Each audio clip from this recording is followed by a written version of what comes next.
Driving an off-road SUV usually takes sacrifices. They're louder, heavier, rougher riding. If they're better off the pavement, they're usually worse on the pavement. That's just the trade-off you make. Well, the Toyota 4Runner really tries to minimize those drawbacks.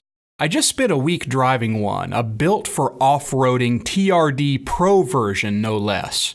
And I think I was even more impressed with how it handled the highway than how it did on the trails.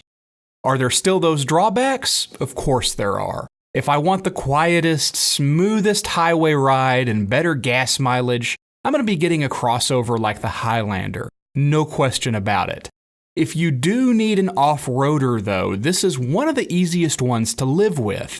It rides up high for good ground clearance, it's got Bilstein high-performance shocks, it's got a front skid plate and very grippy off-road tires.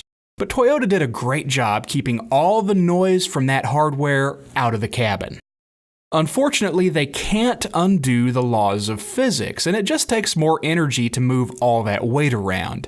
My tester was rated for just 17 miles per gallon in the city and 21 on the highway. And two-wheel drive 4Runners don't do much better, with the same city rating and 1 mile per gallon better on the highway. So there's not much of a penalty really for opting for the 4x4. And frankly, I don't know why anybody would buy the two-wheel drive version of this when its top selling point is its go-anywhere capability. You really want the 4x4 if you buy it.